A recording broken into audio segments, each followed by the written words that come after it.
ونستعينه ونستغفره ونؤمن به ونتوكل عليه ونعوذ بالله من شرور أنفسنا ومن سيئات أعمالنا من يهده الله فلا مضل له ومن يضلله فلا هادي له ونشهد أن لا إله إلا الله وحده لا شريك له ونشهد أن سيدنا وسندنا ومولانا محمدا عبده ورسوله أرسله الله إلى كافة للناس بشيرا ونذيرا وداعيا إلى الله بإذنه وسراجا منيرا أما بعد فأعوذ بالله من الشيطان الرجيم بسم الله الرحمن الرحيم الذي خلق الموت والحياة ليبلوكم أيكم أحسن عملا سبحان ربك رب العزة عما يصفون وسلام على المرسلين والحمد لله رب العالمين درود شریف اللهم صل على سيدنا ومولانا محمد وعلى آل سيدنا ومولانا محمد وبارك وسلم وصل عليه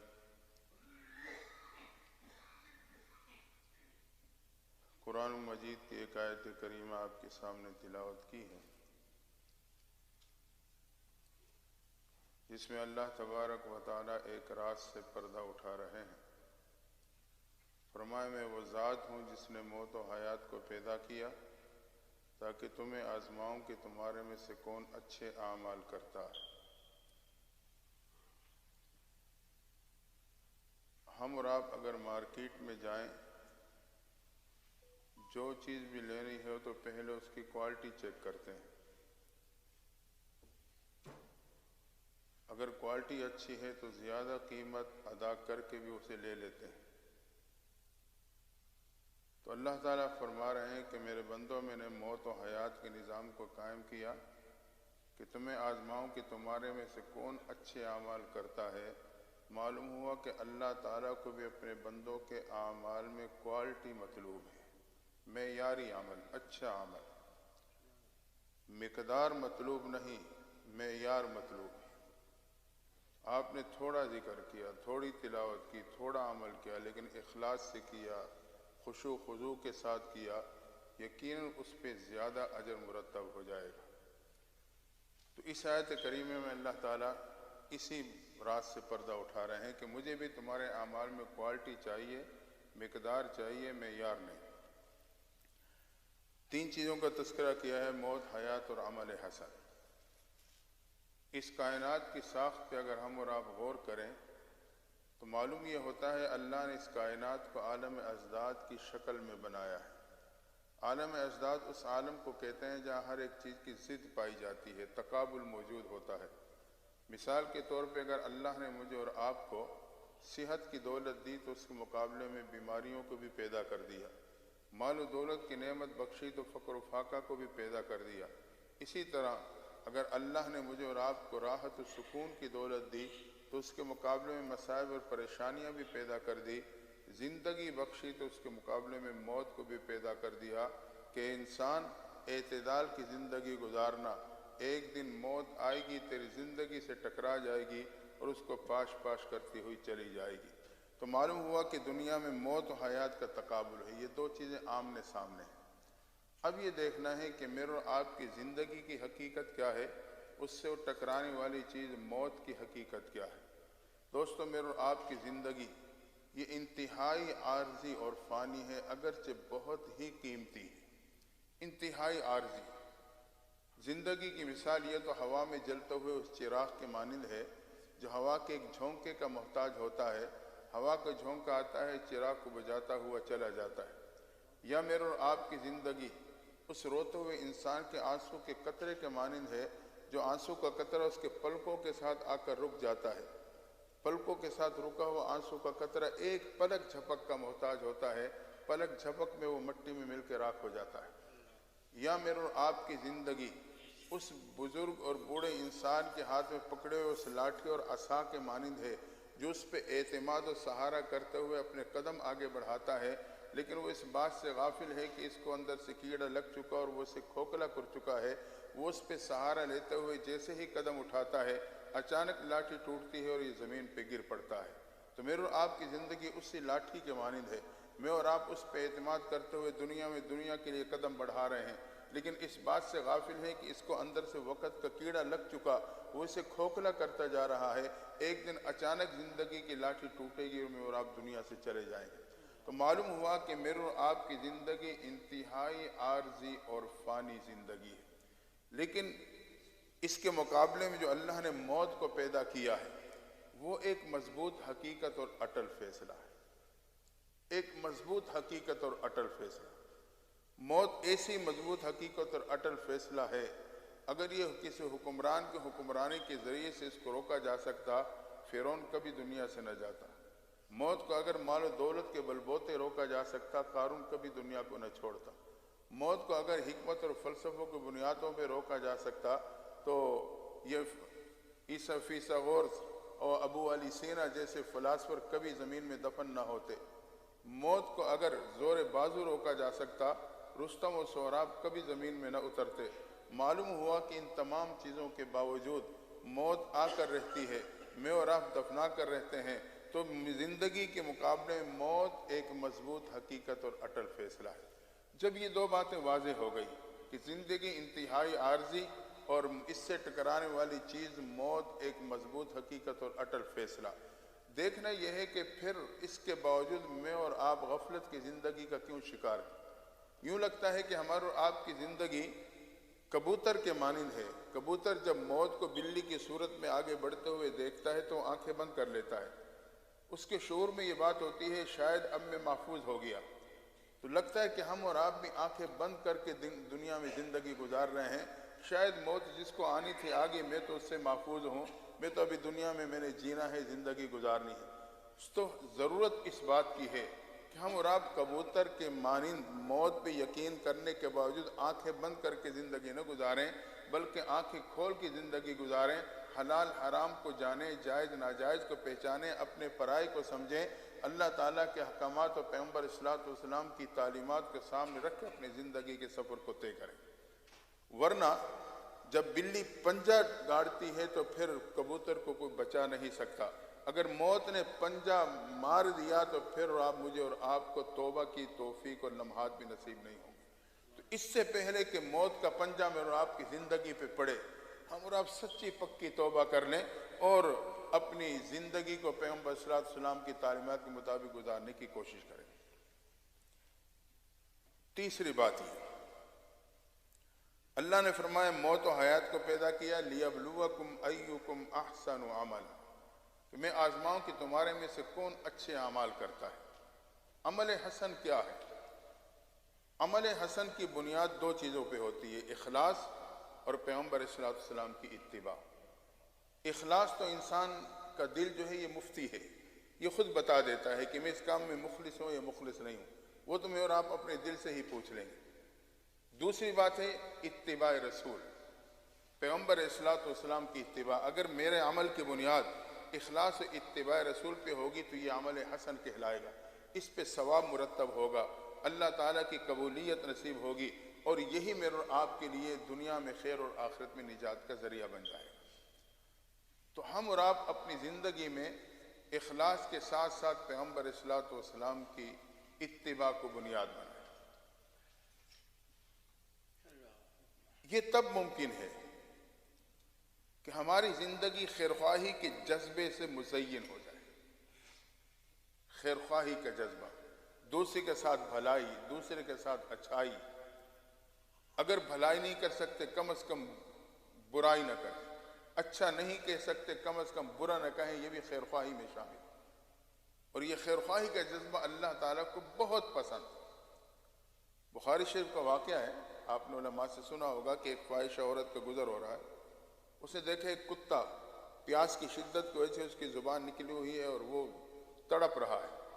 اس نے دیکھا کہ کتا ہے لیکن ایک جان تو ہے جو پیاس کی وجہ سے تڑپ رہی ہے، تو اس فاحشہ عورت نے کنویں سے کسی طریقے سے پانی نکال کے اسے پلانا شروع کیا، کتے کے جان میں جان آئی۔ اللہ تعالیٰ نے اس فاحشہ عورت کا اس حقیر جانور کے ساتھ یہ خیرخواہی کا معاملہ اتنا پسند آیا کہ اسی بنیاد پہ اللہ نے اس کی مغفرت کا فیصلہ دے دیا۔ تو معلوم ہوا کہ یہ جذبہ اللہ کو بہت پسند ہے، اور یہی وہ جذبہ ہے جو مجھے اور آپ کو عمل حسن کا ذریعہ بن سکتا ہے۔ قرآن نے ایک نقشہ کھینچا، میدان میں چیونٹیاں پھیلی ہوئی ہیں، دور دور تک وادی نمل ہے۔ سلیمان علیہ السلام کا لشکر زمین پہ چلتا ہوا آگے بڑھ رہا ہے۔ سلیمان علیہ السلام کا لشکر جب زمین پہ چلتا تو بہت بڑے ایریے پہ پھیلا ہوتا تھا، بڑے مربوط طریقے سے آگے بڑھتا تھا۔ پہلے مختلف انسانوں کی لائنیں، پھر مختلف جنات کی لائنیں، پھر مختلف جانوروں کی لائنیں، پرندے پر پھیلائے اوپر سائے کیے ہوئے ساتھ ساتھ پرواز کرتے تھے، جیسے ایک فوج پریڈ کرتے ہوئے آگے بڑھتی ہے، اس طرح سلیمان علیہ السلام کا لشکر آ رہا ہے۔ ایک چیونٹی نے دیکھا اگر یہ لشکر اس طرح بڑھتا چلا آیا تو یہ تمام چیونٹیوں کو قدموں کے نیچے رون دے گا اور انہیں خبر تک نہیں ہوگی۔ تو اس نے خیرخواہی کی بنیاد پہ ایک آواز اٹھائی تاکہ دوسروں کو نقصان سے بچا سکوں، تکلیف سے بچا سکوں۔ وہ آواز اللہ کو اتنی پسند آئی کہ اللہ نے اپنے محبوب کے ذریعے سے میرے اور آپ تک اس پیغام اور آواز کو پہنچا دیا۔ اس سے معلوم ہوتا ہے کہ وہ جذبہ اللہ کو مطلوب ہے، اور وہ چاہتا ہے کہ میرے محبوب کے امتی کی زندگی میں یہی جذبہ موجود ہونا چاہیے۔ وہ آواز کیا تھی؟ چیونٹی کہتی ہے یا ایھا النمل ادخلوا مساکنکم، چیونٹیوں اپنے بلوں میں داخل ہو جاؤ، ایسے نہ ہو کہ سلیمان علیہ السلام کا لشکر آئے نہ جانتے ہوئے تمہیں قدموں کے نیچے رون نہ ڈالے۔ اللہ کی آواز اتنی پسند آتی ہے کہ چیونٹی جو معمولی سی مخلوق ہے، اللہ نے اسی جذبے کی بنیاد پہ اسے اپنے قرآن کا حصہ بنا دیا۔ قیامت کی صبح تک قرآن کی تلاوت ہوتی رہے گی، اس معمولی سے مخلوق چیونٹی کی عظمت بیان ہوتی چلی جائے گی۔ دوستو، میں اور آپ تو اشرف المخلوقات ہیں۔ اگر یہی جذبہ میرے اور آپ کی زندگی میں آ گیا، ہر انسان کے ساتھ خیرخواہی اور بھلائی اور اچھائی کا معاملہ، یہی جذبے سے میں نے اپنی زندگی کو سجا لیا، تو اللہ کے ہاں میرے اور آپ کا کیا مقام ہوگا۔ تو یہ وہ جذبہ ہے جس کی بنیاد پہ ہماری ہر عمل میں حسن پیدا ہو سکتا ہے، ہر عمل میں حسن پیدا ہوگا۔ اور اللہ تعالیٰ اس آیت کریمہ میں یہی بتا رہے ہیں کہ مجھے تمہارے اعمال میں کوالٹی مطلوب ہے، اور اس جذبے کی بنیاد پہ ہمارے عمل میں کوالٹی آئی ہے۔ رب مقدار نہیں چاہتا، وہ معیار چاہتا ہے۔ یہی وجہ ہے کہ قیامت کے دن اس امت کے اعمالوں کو گنا نہیں جائے گا، تولا جائے گا۔ گنتی نہیں کی جائے گی بلکہ تولا جائے گا۔ بعض دفعہ ایک چیز جسامت میں چھوٹی ہوتی ہے، وزن میں بہت بھاری ثابت ہو جاتی ہے۔ یہ بھی اللہ کا احسان ہے اس امت کے ساتھ کہ اس امت کے ساتھ اللہ نے گنتی کا معاملہ نہیں رکھا، ورنہ ہم اور آپ کسی صورت میں پورا نہ اتر سکتے۔ اللہ تعالیٰ نے گویا کہ وزن کا معاملہ رکھا ہے۔ بعض دفعہ عمل چھوٹا ہوتا ہے، اخلاص کی بنیاد پہ وہ بہت ہی وزنی ہو جاتا ہے۔ حدیث میں آتا ہے کہ قیامت کے دن میزان میں سب سے وزنی عمل وہ انسان کی خوش اخلاقی ہوگی۔ اس کی خوش اخلاقی یہ میزان میں سب سے بھاری ثابت ہو جائے گی۔ تو اس لیے ہم اور آپ اس موجودہ زندگی سے فائدہ اٹھائیں، اس کو ضائع ہونے سے بچا لیں۔ اس کا ایک ایک لمحہ اتنا قیمتی ہے، اتنا قیمتی۔ اگر میں 40 یا 70 سالہ زندگی گناہوں میں بسر کر جاؤں اور آخر میں کسی ایک لمحے مجھے سچی توبہ نصیب ہو گئی، تو ایک لمحہ کی توبہ میرے 70 سالہ زندگی کے گناہوں پہ پانی پھیر دے گا۔ اس کا ایک ایک لمحہ اتنا قیمتی، اس سے فائدہ اٹھائے۔ پیغمبر صلی اللہ علیہ وسلم کی اتباع، آپ کی سنتوں سے اپنے آپ کو مزین کرنے کی کوشش، آپ کے اخلاق، آپ کا کردار، یہ میرے اور آپ کے اعمال میں خوبصورتی اور حسن پیدا کر دے گا، اور میرے یہ عمل پھر قیامت کے دن میزان میں وزنی ثابت ہو جائے گا۔ حضرت امام مالک رحمۃ اللہ تعالی علیہ فرماتے ہیں ان السنت مثل سفینۃ نوح من رکبہا نجا ومن تخلی عنہ غرق۔ میرے محبوب پیغمبر کا طریقہ اور سنت سفینہ نوح کے مانند ہے، جو اس پہ سوار ہو گیا نجات پا گیا، جو باہر رہ گیا ہلاک ہو گیا۔ نوح علیہ السلام کا بیٹا پہاڑی کی چوٹی پہ چڑھ جاتا ہے، بچ جاؤں گا۔ نوح علیہ السلام نے سمجھایا، لیکن وہ یہ سمجھا کہ میں ظاہری عروج پہ ہوں، ترقی پہ ہوں، مجھے نقصان نہیں ہوگا۔ تو یاد رکھنا دنیاوی اعتبار سے ہم اور آپ کتنی ہی بلندیوں کو چھو لیں، اگر میں نے اپنے محبوب پیغمبر کی تعلیمات اور زندگی کی اس کشتی میں سوار نہ ہوئے تو پھر میرے اور آپ کا ایمان خطرے سے محفوظ نہیں رہ سکتا۔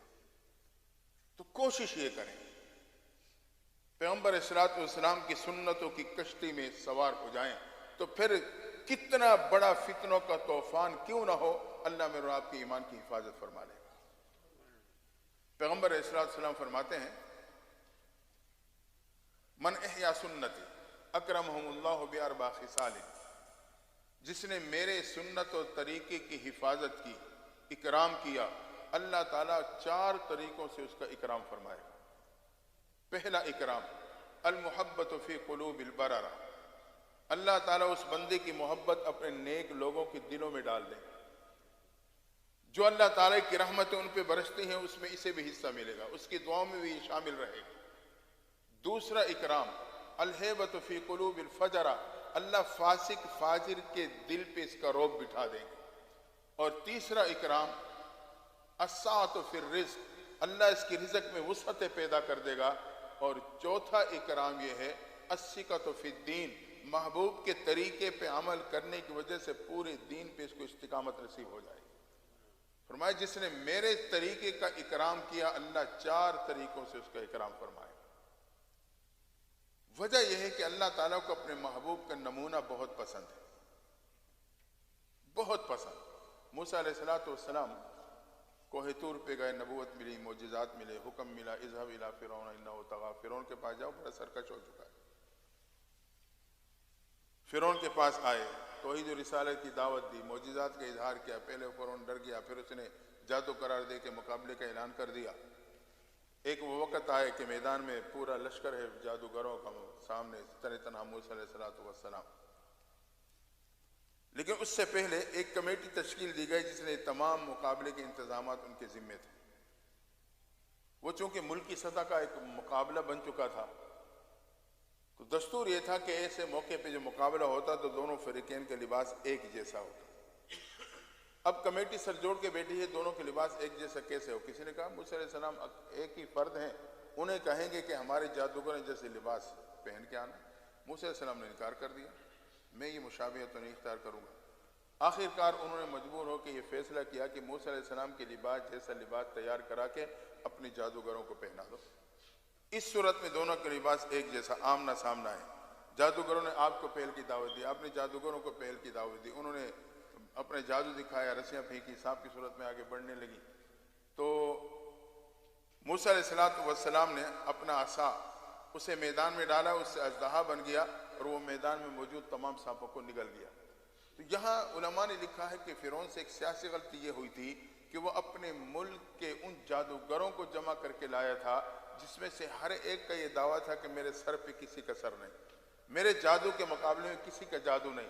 جب موسیٰ علیہ السلام کے معجزے کے مقابلے میں ان تمام کا جادو ناکام ہوا تو انہیں یقین ہو گیا ہمارے جادو کے مقابلے میں جو چیز پیش کی گئی یہ جادو نہیں ہے، یہ معجزہ ہے، لہٰذا انہیں ایمان کی دولت نصیب ہو گئی۔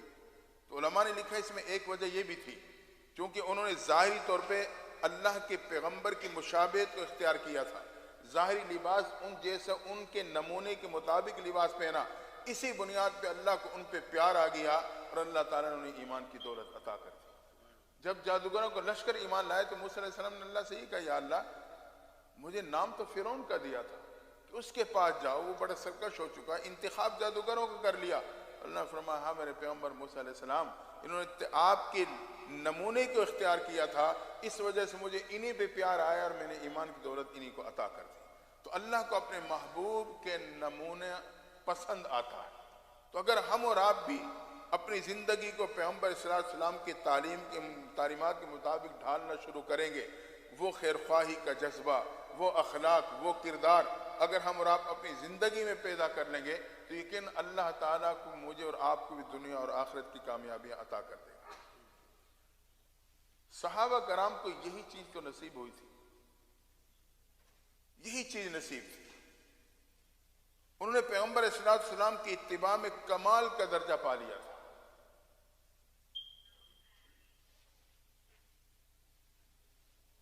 موقع پہ مدینہ منورہ سے باہر رہنے والا ایک شخص اجنبی محبوب پیغمبر کی زیارت کے لیے آتا ہے.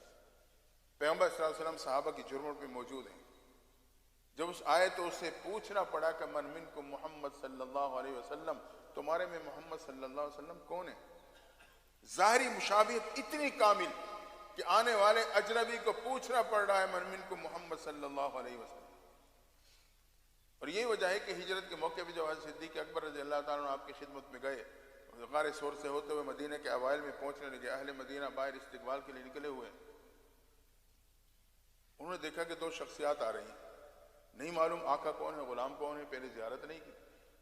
آپس میں کیا سارائیاں کرتے رہے اتنے میں یہ قریب پہنچے تو غور و خوض کرنے کے بعد آخر انہوں نے حضرت صدیق اکبر سے مسافر کے لیے ہاتھ بڑھا دیا، شاید یہ آقا ہوں.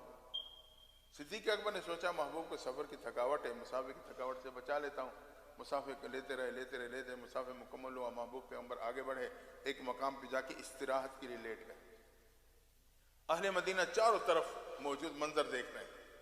کچھ دیر بعد جب سورج کی کرنوں نے محبوب پیغمبر کے رخسار مبارک کا بوسہ لینا شروع کیا تو صدیق اکبر اٹھے، اپنی چادر کھولی، سایہ کر کے کھڑے ہو گئے. اس وقت مدینہ والوں کو پتہ چلا آقا کون ہے اور غلام کون ہے. ظاہری مشابہت میں اتنا کمال تھا، نقل اثر کا روپ دھار چکی تھی. تو اگر ہم اور آپ بھی اپنے نبی کی اتباع میں آنے کی کوشش کریں گے، اپنی زندگی کو آپ کی تعلیمات سے مزین کرنے کی کوشش کریں گے، لیکن دنیا اور آخرت کی کامیابی میں آپ کا مقدر بن جائے. ہاں، تو اس موجودہ زندگی سے ہم اور آپ یہ فائدہ اٹھائیں، اس کو ضائع ہونے سے بچائیں. بعض دفعہ انسان کا ایک جذبہ پیدا ہوتا ہے عمل کرنے کا. شیطان آخری پتہ کھیلتا ہے، یا چلو اگلے جمعہ جو آ رہا ہے نا اس سے شروع کروں گا. پھر ایک ناغہ ہو جاتا ہے، چلو اگلے جمعے سے، یا عمرہ جب حج کر کے آؤں گا نا اس کے بعد پھر میں یہ عمل کروں گا. یعنی اس طرح وہ تاخیر کا شکار کرتا رہتا ہے. تو یاد رکھنا، جیسے ہی جذبہ پیدا ہو، یہ اللہ کی طرف سے ایک داعیہ ہوتا ہے، قاصد ہوتا ہے جو رب بھیجتا ہے. اس قاصد کا احترام کرتے ہوئے فوراً اگر وہ اچھی رہنمائی کر رہا ہے تو اس پہ عمل شروع کر دو، ورنہ شیطان اسی طرح تاخیر کرتے آپ کو اس عمل سے روک دے. میں نے کسی اور جگہ پہ بھی ذکر کیا تھا، ایک عام فہم سے مثالیں سمجھانے کے لیے میں بتاتا ہوں. یہ جو زندگی ہے نا، یہ اللہ تعالیٰ کی طرف سے ایک مہلت ہے. لفظ مہلت ہم اور آپ روزمرہ کی زندگی میں استعمال کرتے ہیں، شاید ہم اس کی اہمیت کو بھی جانتے ہیں، اس کے مقصد کو بھی سمجھتے ہیں، لیکن مقصد کو جانتے ہیں لیکن شاید ہم نے اس کی اہمیت کو نہیں جانا. ایک شخص کے بارے میں آتا ہے، اس نے ایک باغ لگایا، اس میں درخت لگے، درختوں پہ پھل لگے. ایک دن ملازم سے کہنے لگا کہ خالی ٹوکری لے کے باغ میں داخل ہو جانا، جہاں سے سب سے اچھا پھل توڑ کے لاؤ گے نا، اسی نسبت سے میں تجھے ترقی دے دوں گا. ملازم نے سوچا بڑی اچھی مہلت مل گئی، اس سے تو بھرپور فائدہ حاصل کروں گا.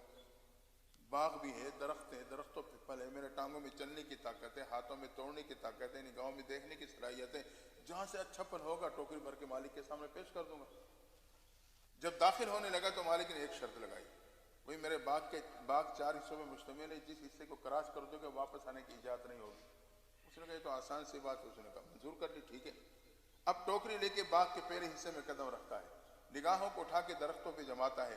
اس کی نگاہوں نے کیا دیکھا، درختوں پہ پھل تو موجود ہیں لیکن کچھ داغدار ہیں. سوچنے لگا اگر یہ پھل توڑ کے لے جاؤں تو مہلت ضائع کر بیٹھوں، شاید باغ کے دوسرے حصے میں بہتر پھل ہو. تو اس نے باغ کے دوسرے حصے کی امید پہ پہلے حصے کو کراس کیا، دوسرے میں قدم رکھا، نگاہوں کو اٹھا کے درختوں پہ جمائے تو کیا دیکھا، واقعی صاف پھل موجود تھا. سوچا کہ اگر یہ پھل لے جاؤں تو مہلت سے فائدہ حاصل. لیکن اسی دوران ایک دوسری سوچ پھر آتی ہے کہ جب باغ کے دوسرے حصے میں صاف پھل ہے تو تیسرے حصے میں اس سے بھی بہتر پھل ہوگا، کیوں نہ میں تیسرے حصے سے پھل توڑ کے لے کے جاؤں. تو اس نے تیسرے حصے کی امید پر دوسرے حصے کو کراس کر لیا. تیسرے میں قدم رکھا تو یقین پہلے سے بہتر پھل موجود، بہترین قسم کا پھل. اس نے کہا اس سے تو بھرپور فائدہ حاصل ہوگا. وہی سوچ لوٹ کے آئی کہ اللہ کے بندے، جب باغ کے دوسرے حصے میں صاف پھل تھا، تیسرے میں بہتر پھل تھا اور دوسرے میں بہتر پھل تھا، اگلے حصے میں اس سے بھی بہتر پھل تھا، ممکن ہے چوتھے اور سب سے آخری حصے میں سب سے بہترین پھل ہو، کیوں نہ میں چوتھے حصے سے پھل توڑ کے لے جاؤں تاکہ مہلت سے مکمل فائدہ حاصل ہو سکے۔ اس نے چوتھے حصے کی امید پر بہت سے امیدوں کے ساتھ وہ قدم جو چوتھے حصے میں پڑنا تھا اس کو اٹھایا، بہت سی امیدیں کہ میری سہولیات بڑھ جائیں گی، میری ترقی ہو جائے گی، یہ کام ہو جائیں گے، یہ ہو جائیں گے، سارا امیدیں اس نے لگا لی تھی۔ جب وہ قدم جو اس کے چوتھے حصے میں پڑنا تھا وہ اٹھایا، چوتھے حصے میں قدم رکھا، نگاہوں کو اٹھا کے درختوں پہ جمایا تو کیا دیکھا؟ دیکھتے اس کے ہاتھ بے اختیار اٹھے دانتوں کے درمیان میں، اپنے ہاتھوں کو کاٹنے لگا، آہوزاری کرنے لگا، چلانے لگا۔ نگاہوں نے دیکھا کہ درخت تو موجود ہیں لیکن پھل سے خالی ہے۔ اب آہوزاری کر رہا ہے، فریاد کر رہا ہے، کوئی فریاد رس نہیں، کوئی مدد کرنے والا نہیں، واپس آنے کی اجازت نہیں۔ آخرکار آہوزاری کرتے کرتے خالی ٹوکری لیے باغ سے اسے نکلنا پڑا۔ دوستو میرے اور آپ کی زندگی کا باغ بھی 4 حصوں پہ مشتمل ہے۔ سب سے پہلا حصہ وہ تو بچپن کا ہے جو داغداری، ناسمجھی، نادانی میں بسر ہو جاتا ہے۔ آج کے ماحول کے اعتبار سے بڑے بھی تربیت کا ہاتھ اٹھا لیتے ہیں کہ کوئی بات نہیں، خیر ہے، بچہ ہے، گالی دے دی کو خیر ہے۔ وہ خیر خیر میں معاملہ بگڑ جاتا ہے۔ تو زندگی کے باغ کا پہلا حصہ وہ بچپن کا ہے جو داغداری، ناسمجھی، نادانی میں بسر ہو جاتا ہے۔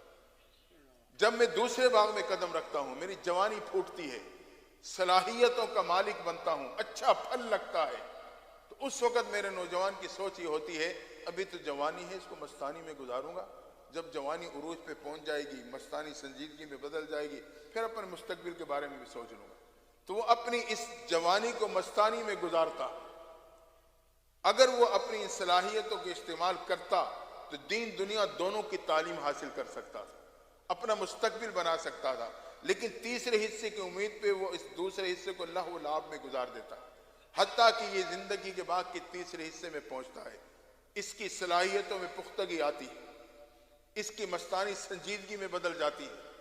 اب یہ کردار ادا کر کے صرف اپنا نہیں دوسروں کا مستقبل بھی روشن کر سکتا ہے، دوسروں کے بھی کام آ سکتا ہے۔ لیکن اس وقت میرے اور آپ کی سوچ یہ ہوتی ہے ابھی تو میں نے اپنے کاروبار کو بنانا ہے، جائیداد جمع کرنی ہے، کاروبار چمکانا ہے، اگر میں نے ایک مکان لیا دوسرا کیسے لینا ہے، اگر ایک پوائنٹ بنایا ہے دوسرا کیسے بنانا ہے۔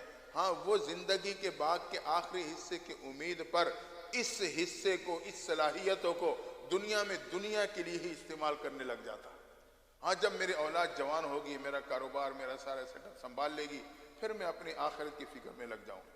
یہ اس امید کے ساتھ جب یہ تیسرا حصہ گزارتا ہے، چوتھے حصے میں قدم رکھتا ہے کہ جب چوتھے حصے میں جاؤں گا پھر میں اللہ اللہ بھی کر لوں گا، اپنی آخرت بھی بنا لوں گا اور کوشش کروں گا، اولاد میرے کاروبار کو سنبھال چکی ہوگی۔ جیسے ہی چوتھے حصے میں پہنچا فالج نے اٹیک کر دیا، اللہ سب کی حفاظت فرمائے۔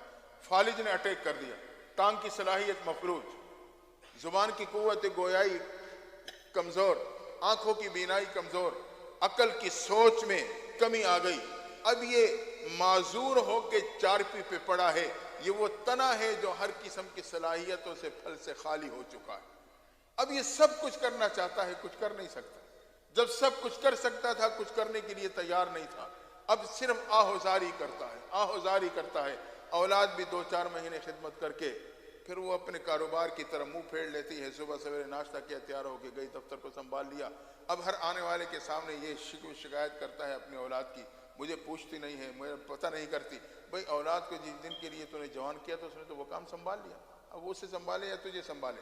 اب یہ آہوزاری کرتے کرتے آخرکار خالی ہاتھ دنیا کے باغ سے نکل جاتا ہے۔ تو اس لیے ہم اور آپ دیکھیں کہ میں اور آپ اس وقت زندگی کے باغ کے کس حصے میں کھڑے ہیں، وہی قدموں کو روک لیں۔ عمومی طور پہ ہم اور آپ زندگی کے باغ کے تیسرے حصے میں موجود ہیں، عمومی طور پہ۔ اس سے پہلے کہ وہ قدم جو چوتھے حصے میں پڑے، یہی قدم کو روک کے سچی توبہ کرو۔ میرا رب بڑا کریم ہے، جب بندہ اللہ کے در پہ جھکتا ہے، سچی توبہ کرتا ہے، اللہ تعالیٰ اس کے گناہوں کو معاف نہیں بلکہ اسے نیکیوں پہ بدل دیتا ہے۔ رب کہتا ہے میں غفور بھی ہوں، رحیم بھی ہوں، توبہ کرو گے معاف کر دوں گا، اور صرف غفور نہیں ہوں، رحیم ہوں، میں تمہارے گناہوں کو نیکیوں پہ بدل دوں گا۔ اولئک یبدل اللہ سیئاتہم حسنات، اللہ تعالیٰ اپنے بندے کے گناہوں کو نیکیوں پہ بدل دیتا ہے۔ یہ لمحہ میرے آپ کے پاس موجود ہے۔ آخری بات کہہ رہا ہوں، میں نے اور آپ نے نہ اللہ کو دیکھا، نہ اللہ کے نبی کو دیکھا، نہ جنت، نہ جہنم، نہ پل صراط، نہ میزان، نہ عالم برزخ، کچھ نہیں دیکھا، لیکن رب کا احسان ہے کہ ایمان کی صورت میں اللہ نے مجھے اور آپ کو یہ یقین کی دولت دے دی. یہ رب کا احسان. اس کو کہتے ہیں بن دیکھا یقین. اور یہ بن دیکھا یقین اللہ تعالیٰ کو بہت پسند آتا ہے، اتنا پسند کہ بن دیکھا یقین کی وجہ سے اللہ چھوٹے سے عمل پہ بھی جنت عطا کر دیتا. آپ سوچیں گے، ہم نے تو سنا ہے جنت کی تو ایسی نعمتیں ہیں جو دنیا میں سوچ بھی نہیں سکتے، سوچ سے بھی بالا ہے. آپ مٹھی جو رب کے نام پہ دے دو اخلاص کے ساتھ، اللہ تعالیٰ اس کے بدلے میں جنت دے دے گا. پھر ذہن میں بات آئے گی کہ جنت اتنی کم قیمت، جنت کم قیمت نہیں. اللہ کے ہاں اپنے بندے کا بن دیکھا یقین جو ہے یہ بڑا قیمتی ہے، بڑا قیمتی. اس پہ میں تھوڑی سی بات کر کے اپنی بات مکمل کرتا ہوں، ٹائم مکمل ہے. ہارون رشید کے زمانے میں بہلول یہ مجذوب الحال تھے، یہ ہارون رشید کے زمانے میں گزرے ہیں. مجذوب اسے کہتے ہیں جو اللہ کی معرفت میں پرواز کرتے کرتے کرتے کرتے اتنا قرب پالے کہ اللہ کی معرفت کی تجلیات کی تاب نہ لاتے ہوئے اپنے دماغ کھو بیٹھے. یہ مجذوب الحال ہوتا ہے. تو جب ہارون رشید کے ساتھ آمنا سامنا ہوتا تو بہلول بڑی نصیحت معرفت کی باتیں کرتا. ہارون رشید بھی بہلول کی باتوں کو بڑی اہمیت دیتے. ایک دن ہارون رشید اپنی روٹین کے مطابق یہ دن کے آخری حصے میں دریا کے کنارے پہ چہل قدمی کے لیے نکلے. پیچھے ان کی بیوی زبیدہ بھی چل پڑی. تھوڑا آگے گئے تو کیا دیکھا کہ بہلول دریا کے کنارے پہ ریت پہ بیٹھا بچوں کی طرح مکان بنا رہا ہے. بچے مکان بناتے ہیں گیلی ریت پہ بیٹھے. تو ہارون رشید نے قدم بڑھایا، بہلول کے پاس گیا. بہلول کیا کر رہے ہو؟ اسے دیکھا کہ ہارون نے کہا میں جنت کے مکان بنا رہا ہوں.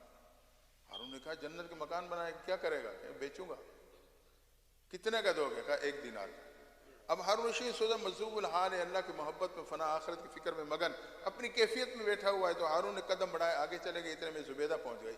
ہارون کیا کر رہے ہو؟ جنت کا مکان بنا رہا ہوں. کیا کرو گے؟ بیچوں گا. کتنے کا دو؟ 1 دینار. بعض دفعہ آپ سمجھتے ہیں کسی بچے کی بات ہمیں اس کی حقیقت کو نہ بھی پہنچے، صرف اس کو خوش کرنے کے لیے اس کی بات پوری کر دیتے ہیں. زبیدہ نے دینار نکالا، بہلول کو لو بہلول 1 مکان میرا. قدم آگے بڑھائے، چلے گئے. میاں بیوی کا راؤنڈ مکمل ہوا، گھر آئے، کھانا کھائے، نماز پڑھی، سو گئے. اسی رات ہارون نے خواب دیکھا. جنت کا منظر ہے، آبشاریں ہیں، مرغزاریں ہیں، خوبصورت قسم کی نہریں، بہترین قسم کے محلات. خواب میں دیکھا کہ خوبصورت محل ہے جس پہ زبیدہ کا سائن بورڈ لگا ہوا ہے، بیت زبیدہ. حیران ہوا، میری بیوی کا اتنا حسین محل. تو خواب میں ارادہ کیا کہ اندر داخل ہو کے دیکھ لوں، بیوی کا محل ہے. جب گیٹ پہ پہنچا تو گیٹ پہ کھڑے سپورٹی فرشتے نے ہارون رشید کو روک دیا. ہارون سوائے زبیدہ کی کوئی اندر نہیں جا سکتا. اتنے میں ہارون کی آنکھ کھل گئی. آنکھ کھلی تو اب بے قرار، پریشان، ڈپریشن کا شکار، گم سم کہ ہارون تو نے تو اپنا سب کچھ تباہ کر دیا، سارا کچھ چلا گیا. خیر اپنی پریشانی میں پورا دن گزرا. دن کے آخری حصے میں خاموشی کے ساتھ تنہا پھر چہل قدمی کے لیے نکل گئے. تھوڑا آگے گئے تو کل کی طرح بہلول کو اسی مقام پہ پھر پا لیا. ذہن میں بات آئی کل نہیں تو آج سے کام بن جائے گا. دیکھیں ایک سوچ آج میرے نوجوان کی بن رہی ہے، وہ بہت غلط ہے. وہ یہ ہے کہ مال ہے تو سب کچھ ہے، مال نہیں تو کچھ نہیں. یہ وہ سوچ ہے جو بندے کو رب سے توڑ دیتی ہے. رب ہے تو سب کچھ ہے، مال ہے بھی تو بہت کچھ نہیں ہے. آپ مال کے ذریعے سے اینک خرید سکتے ہیں، بینائی تو نہیں لے سکتے. کتابیں خرید سکتے ہیں، علم تو نہیں پا سکتے. مال کے ذریعے سے آپ دوائی خرید سکتے ہیں، اگر رب صحت نہ دے صحت تو نہیں لے سکتے. مال سے ملازم تو رکھ سکتے ہو، بیٹا تو نہیں لے سکتے. رب نہ دے، رب دے تو سب کچھ ہے. تو بہرحال اس وقت وقتی طور پہ ہارون کے ذہن میں بات آئی کل نہیں تو آج سے ہی، کل 1 دینار کا تھا 100 دینار کا ہوگا، دے دوں گا. آگے بڑھے. بہلول کیا کر رہے ہو؟ تو دیکھا ہارون ہے، یہ جنت کے مکان بنا رہا ہوں. کیا کرو گے؟ بیچوں گا. کتنے کا دو گے؟ بہلول کہنے لگا آج اس کی قیمت پوری دنیا کی سلطنت ہے، پوری دنیا کی سلطنت. ہارون کی قدموں سے زمین نکل گئی. بہلول کل تو اس کی قیمت 1 دینار بتاتا تھا، آج پوری دنیا کی سلطنت بتلاتا ہے جو کسی انسان کی طاقت میں نہیں. بہلول نے کہا ہاں ہارون، کل اللہ پہ بن دیکھا یقین کیا گیا تھا، اس لیے اللہ نے جنت کو سستا کر دیا. آج تو سب کچھ دیکھ کر آ رہا ہے، اب اگر جنت چاہیے تو پوری دنیا کی سلطنت لے آ. معلوم ہو کہ بن دیکھا یقین رب کو اتنا پسند. تو ہمارے اور آپ کی موجودہ زندگی یہ بن دیکھا یقین والی زندگی ہے. دعا ہے اللہ تعالی ہمیں اور آپ کو اس سے فائدہ اٹھانے کی توفیق عطا فرمائے. وآخر دعوانا الحمدللہ رب العالمین.